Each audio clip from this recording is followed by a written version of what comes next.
So hey guys, I am cinema man here और आज मैं जिस मूवी का रिव्यू लेके आया हूं उसका नाम है थ्रोन ऑफ ब्लड, जो 1953 में आई और जिसको डायरेक्ट किया है अकीरा कुरोसावा ने। इसमें मेल लीड में आपको दिख जाएंगे तोशिरो मुफुने और इसमें फीमेल लीड में आपको दिख जाएगी इजुजु यामाडा।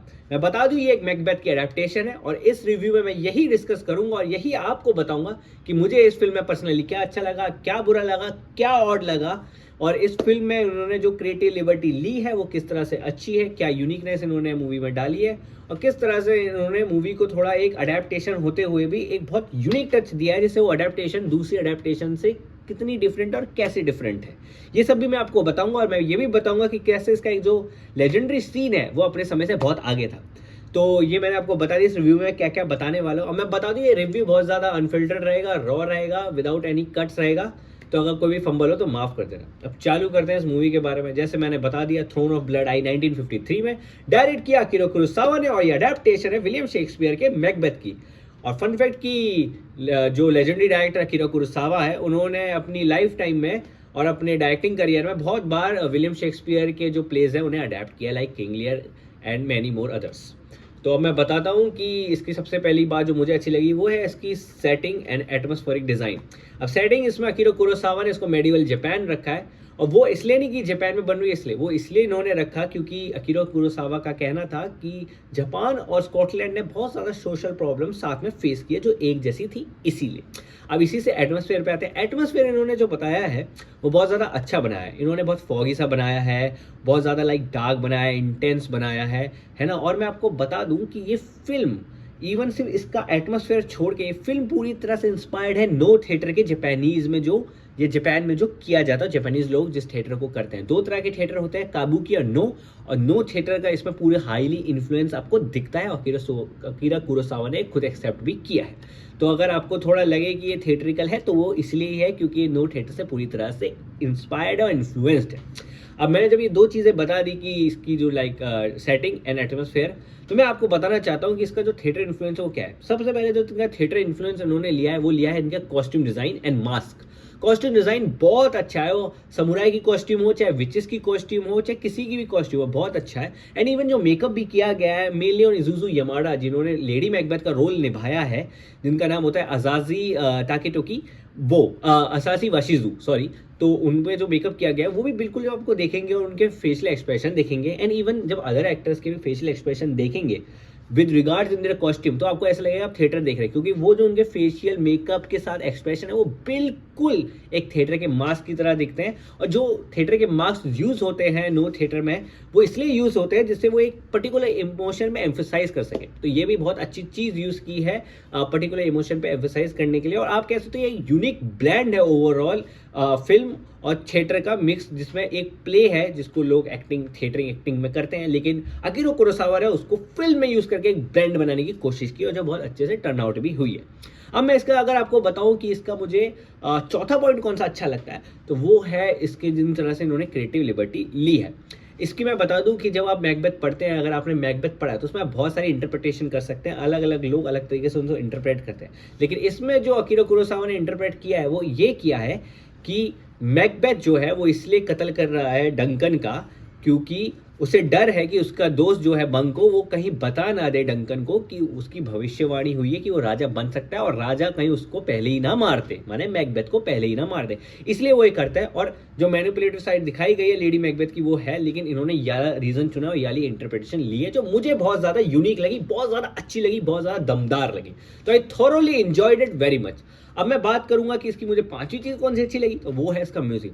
जिस तरह से फिल्म म्यूजिक का यूज करती है, आपको theatrical like drums and strings का यूज तो होता ही है, लेकिन कई कई जगह इंटेंस में इन्होंने थंडर का यूज जो किया है एंड इवन इन्होंने जिस तरह से ट्रांजिशन के लिए म्यूजिक यूज किया है, या कई कई जगह उन्होंने बिल्कुल म्यूजिक यूज नहीं किया for the ambient sound, for the natural surrounding sounds, तो बहुत अच्छे से ब्लेंड किया है इन्होंने उस चीज को मूवी में और आपको मूवी अपने तक खींच लेती है, माने आप सही में मेडिवल जापान पहुंच जाते हो। तो मुझे ये चीज भी बहुत ज्यादा अच्छी लगी। अब मैं डिस्कस करता हूँ इसका छठवां चीज जो एक सीन है और जिसने मेरा दिल जीत लिया और जब मैंने उसके बारे में पढ़ा, रिसर्च की, मुझे ऐसा लगा कि यार क्रिएटिविटी की कोई हद नहीं है, sorry for the fumble, creativity की कोई हद नहीं है।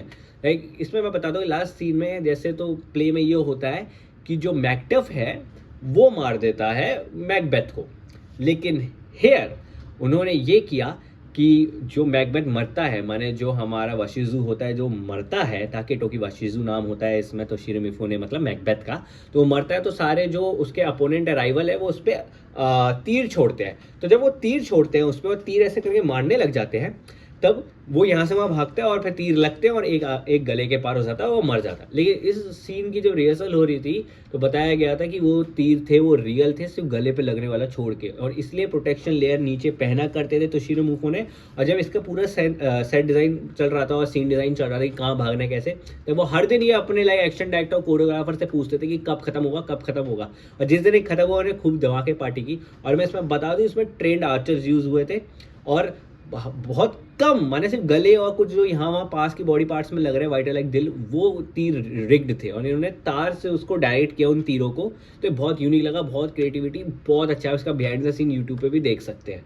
तो मुझे ये सारी चीज़ें इस मूवी में अच्छी लगी। अब मैं अगर आपको बताऊँ कि मुझे इस चीज़ में ख़राब क्या लगा, तो सबसे पहले मैं बताऊं कि आपको कहीं ना कहीं थोड़ी ना एक्टिंग हंसा सकती है और इसी का फ़र्क पड़ता है emotional connection with the characters.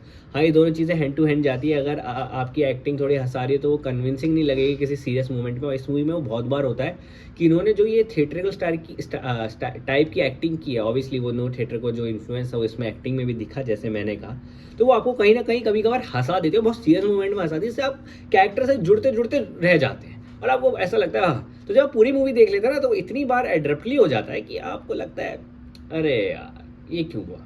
तो ये चीज़ भी मुझे थोड़ी इसमें और लगी। अदर देन मैं बताऊं कि इसमें सबसे अजीब बात ये भी थी कि जिस तरह से इन्होंने मूवी को कोरियोग्राफ किया था, तो वो ना ऐसे ऐसे चलती है कि आपको समझ नहीं आता कि ये टाइम पीरियड में हो क्या रहा है, अनटिल अनलेस आपने या तो कोई और एडेप्टेशन ना देखी हो या उसका प्ले ना पढ़ा हो। तो ये थोड़ी हार्ड टू फॉलो हो जाती है कभी कभार, क्योंकि इन्होंने थोड़ी क्रिएटिव लिबर्टी लिया उस चक्कर में भी। तो अगर मैंने प्ले पढ़ा है तो मैं तो कहूँगा कि एडवाइस करूँगा कि प्ले पढ़ के जाओ तो आपके लिए ईजी होगा थोड़ा फॉलो करना, क्योंकि ये दूसरा अडेप्टेशन से थोड़ी अलग है क्रिएटिविटी के मामले में, तो थोड़ा मुश्किल हो सकती है फॉलो करने में। तो मुझे ये चीज़ भी इनकी ज़्यादा ठीक नहीं लगी। ये तीन चीज़ें मिला के एक्टिंग, इमोशनल जो कनेक्शन होता है विद द कैरेक्टर्स और the structure of the film, और कहीं कहीं पे ना आपको कभी कभी स्टोरी थोड़ी ड्रैग सी लग सकती है, बहुत हल्की सी, मुझे बहुत हल्की लगी बीच बीच में, अब थोड़ा बोर हो सकता है। वो इसी के रीज़न है जो मैंने बताया, एक्टिंग एंड इमोशनल कन्विक्शन नहीं था इसीलिए। तो ये चीज़ें मुझे बिल्कुल ज़्यादा अच्छी नहीं लगी इस फिल्म में।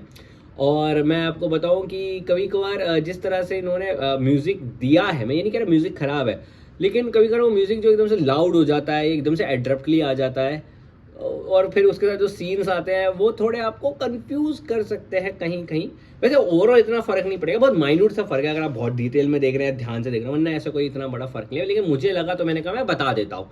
अब मैं अगर बताऊँ कि एक चीज़ जो मैंने इसमें अभी मिस कर दी है और जो मुझे पर्सनली मेरी फेवरेट है आफ्टर दैट सीन जो मैंने तीर वाला बताया, वो ये है कि इसमें जो जिस तरह से इन्होंने विच को दिखाया, वैसे ओरिजिनल मैकबेथ के प्ले में 3 विचेस होती है लेकिन इन्होंने एक को दिखाया, वो एक ओल्ड लेडी होती है। और जब वो दूसरी बार आती है तो जैसे मैंने बताया इन्होंने सीन चेंज करते हैं, उसके सामने स्कल वर्ल्ड रख देते हैं, वो रूप बदलती है, डंकन का रूप, माने जो उनका किंग होता है जिसको मैकबेथ ने मारा होता है उसका रूप धर लेती है। तो ये बहुत अच्छे से दिखाया, हवा में उड़ना दिखाया।